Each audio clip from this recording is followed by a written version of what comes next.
எங்கிருந்து வந்தாரு அவரு? எந்த ஏரியா? நான் சார் சொந்த ஊர் வந்து திண்டுக்கல் மாவட்டம் சார். நான் குடி வந்து ராயல் குடி இருக்கிறேன். என் வயல போயிட்டேன் சார். இல்ல அவரு இப்ப விஜய் பாக்குறதுக்காக வந்தாரு. விஜய் பார்க்க தான் போயிருக்கிறேன். விஜய் பார்க்க தான் போயிருக்கிறேன். வயசு 26 இருக்கு சார். என்ன படிக்கிறாரு? MA English. மறுபடியும் மாசமா இருக்கு சார். மறுபடியும் மாசமா இருக்கு அந்த பிள்ளைக்கு. அந்த பிள்ளைக்கு நான் பதில் என்ன சார் சொல்லு? என்ன சொல்றேன்னு தெரியல. நான் எதுவுமே சொல்ல முடியாத சூழ்நிலை. எப்பயுமே கொடுத்து போக மாட்டேன். இந்த மாதிரி உங்ககிட்ட சொல்லிட்டு வரல இந்த மாதிரி எனக்கு தெரியாது சார். நான் இங்கே வேலைக்கு வந்துட்டேன். எப்பவுமே கொடுத்து போக மாட்டேன். அன்னைக்கு போய் மாட்டிட்டான். ஐயோ என்னால மறக்க முடியாது. படிச்சிட்டு இருக்காருங்களா? இல்ல படிச்சு முடிச்சிட்டேன். HDFC பேங்க்ல ஒர்க் பண்ணிட்டு அப்படியே அவன் எம்ஏ இங்கிலீஷ் ஒர்க் பண்ணிட்டு அப்படியே நண்பர் கூட சேர்ந்து வந்தாரா? அதான் நண்பர் தான் போயிருக்கு. அப்படியே யார் இந்த பசங்க சூர்யா அந்த ஒரு 2 பசங்க இருந்தாங்க சார். யாரு கூட்டு போனான்னு தெரியல சார். ஆமா இந்த மாதிரி சம்பவம் நான் வாழ்க்கையில் நடந்ததே இல்லை. நான் கல்யாணம் பண்ணி பிள்ளை 8 மாசமா இருக்கு சார். பிரச்சனை என் அருமை மாதம் பிள்ளைக்கு பதில் என்ன சொல்றது எனக்கே தெரியலையே. ஐயோ ஐயோ ஐயோ நான் இவ்வளவு நாள ஒரு கீழே விழுந்து கூட பார்த்ததே இல்லை. நான் இவ்வளவு நாள கீழே விழுந்து அவளை பார்த்ததே இல்லை சார். கொண்டாட்டி 8 மாசம்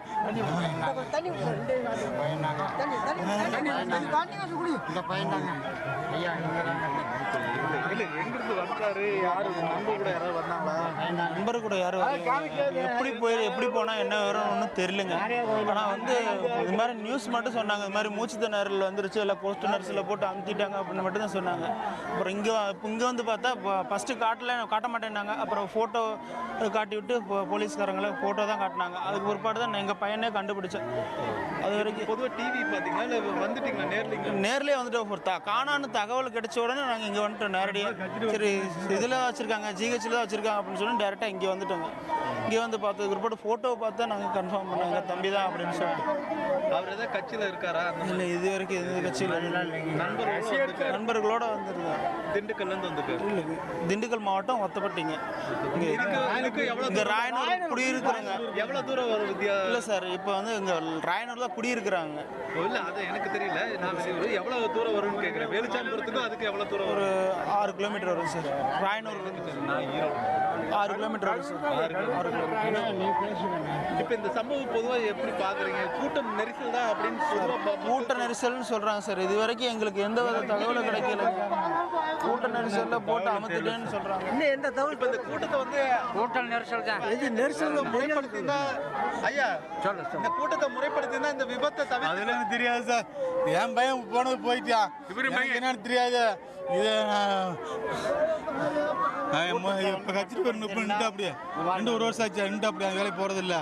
இன்னைக்கு வேலை போட்டு வீட்டுக்கு வந்துருந்தேன். 5 மணிக்கு தான் கிளம்பி போயிருக்கிறேன். உங்களுக்கு ஒரே பையனா? ஒரே பையன் ஒரே பையன் கல்யாணம் பண்ணி 8 மாசம் 8 மாசம் ஆகுதுங்க. 3 மாசம் வேலைக்கு போட்டான். அழகா போட்டு 30 நாள் கூட வரல. 8 மாசமா இருக்குதுங்க வீட்டில். இல்லைங்க இன்னைக்கு அவர் இல்லை. மாசம் கர்ப்பிணி. இப்போ அந்த பொண்ணு வீட்டில் தான் இருக்குது. அதுக்கு இன்னும் தெரியாது. நாங்கள் மறைச்சி வச்சுருக்கிறோம். மறைச்சி வச்சுருக்கோம். அந்த பொண்ணுக்கு 2 பேர் அடிபட்டிருக்கு, அது பார்க்க போயிருக்கா அப்படின்னு மட்டும் தான் சொல்லி வந்திருக்கிறோம். அந்த பொண்ணுக்கு தெரியாது இன்னும் இறந்தது. தெரியாது. யார் பசங்க வந்தாங்கன்னு தெரியல. யார் கூட வந்தாங்கன்னு தெரியலங்க. நாங்கள் வெளியூர்லேருந்து வந்து பேங்க்ல ஸ்டாஃபாக ஒர்க் பண்ணிட்டு இருந்தேன். HDB பேங்க்ல ஸ்டாஃபாக ஒர்க் பண்ணிட்டு இருந்தேன். இந்த தம்பி தான் சொன்னேன். இல்லை நீங்கள் கரூரில் எந்த இடத்துல? பசுபாலத்தில் தான். பசுபாலம். நீங்கள் உங்களுக்கு பசுபாலத்துக்கு வெளிச்சாம்பரத்துக்கு எவ்வளோ தூரம்? ஒரு 4 கிலோமீட்டர் இருக்கும். நீங்கள் ஏதாவது பிரச்சாரத்துக்கு போனீங்களா? இல்லை எப்படி டிவியில் தான் பார்த்தீங்க? டிவியில் தான் பார்த்தோம். இப்போ இந்த சம்பவத்தை கேள்விப்பட்டது இங்கே ஆமாம் பார்த்தோம். நான் பேங்க்கில் ஒர்க் பண்ணுறேன். இப்போ வந்து இந்த சம்பவத்தை பார்க்குறப்ப உங்களோட மனநிலை எப்படி இருக்குது? ரொம்ப கஷ்டமாக தான் இருக்குது. இது எப்படி சொல்கிறதுனா, ஒரு பொது இடத்துல நடந்திருக்கக்கூடாது. ஒரு காலி இடத்துல இவங்க இந்த மாதிரி பிரச்சாரத்தை நடத்தியிருக்கணும். எல்லாரும் யாருக்கும் எந்த தீய விபத்து இல்லாமல் அவங்க நடத்தியிருக்க மாதிரி நடத்தியிருக்கணும். இவங்க எல்லோரும் ஒன்று சேர்ந்து இவ்வளோ கும்பலை உள்ளே கொண்டாந்து எல்லாத்துக்கும் உயிர் சேதம் ஏற்படுத்தியிருக்கக்கூடாது.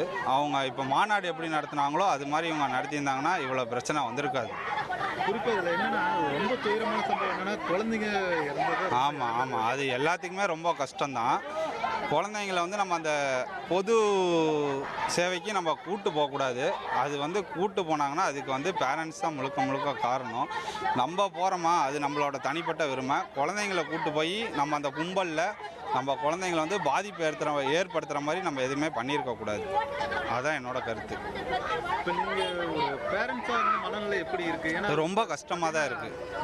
இந்த கரூர் ஜிஹெச் ரொம்ப எல்லாமே ஆமாம், ஒரு 5000 பேர் பக்கம் இருப்பாங்க ஜிஹெச்சில்.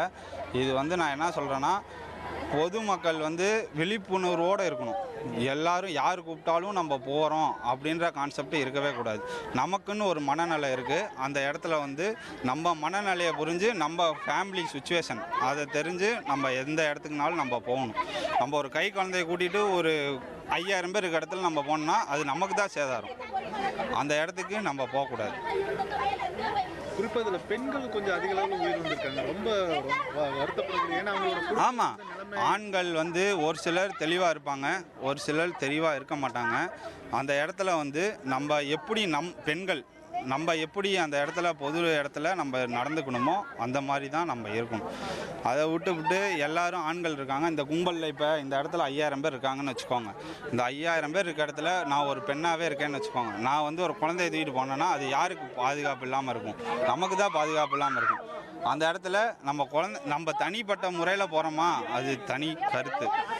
நம்ம குழந்தைங்களை கூப்பிட்டு போனோம்னா அது நமக்கும் சேதாரம், நம்ம குழந்தைங்களுக்கும் சேதாரம். நம்மளோட முன்னுரிமை என்னமோ நம்ம அதை பார்த்துக்கிட்டு நம்ம அப்படியே போயிடணும். இப்போ வரக்கூடிய இந்த மாதிரியான கூட்டத்தை நடத்துகிற அரசியல் கட்சிகளுக்கு என்ன முன்னுதாரணமாக இருக்கணும்? இது ஒரு பாடமாக இருக்கணும்னு நினைக்கிறீங்களா? நான் என்ன சொல்கிறேன்னா, யார் எந்த கூட்டம் நடத்தினாலும் பொது வெளியில் நடத்தக்கூடாது. நமக்குன்னு இப்போ நான் ஒரு அரசியல் கட்சி தலைவராக இருக்கேன்னா நான் என்ன பண்ணுவேன், எனக்குன்னு ஒரு இடத்த தேர்ந்தெடுப்பேன். அந்த கட்சிக்கு பொதுச் செயலாளர்னு ஒருத்தர் இருப்பார், மாவட்ட செயலாளர்னு ஒருத்தர் இருப்பார், எல்லாருமே இருப்பாங்க. அந்த இடத்துல நம்ம என்ன பண்ணணும், இந்த இடத்துல வந்து பார்த்திங்கன்னா இந்த இடத்துல இவ்வளோ கும்பலுக்குன்னா நமக்கு சேஃப்டியா, நம்மளை நம்பி வரவங்களுக்கு நம்ம சேஃப்டியா அப்படின்னு நம்ம பார்க்கணும்.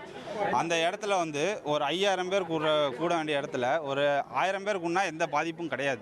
இப்போ 5000 பேர் கூட வேண்டிய இடத்துல ஒரு 10,000 பேர் கூடனோம்னா அது பாதிப்பு உண்டாக்கும்.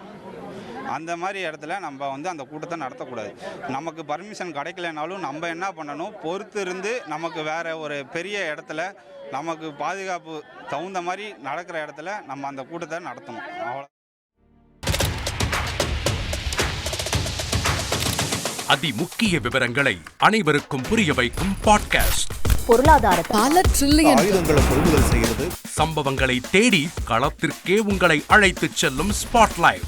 அங்க இருக்கக்கூடிய கள விவரங்கள் என்ன? ராணுவம் 5 வருஷமாவே சார் எனக்கு ரொம்ப பிடிக்கும் அவர் வர்றதுக்காக. எங்களுடைய நியாயமான கோரிக்கை. Even at the cost of stopping. பார்வையாளர்களையும் செய்திக்குள் பங்கெடுக்க செய்யும் மக்கள் குரல். 50 ரூபாய் எங்களுக்கு தண்ணிக்கு ஒரு தீர்வே இல்லைங்க 10 வருஷமா.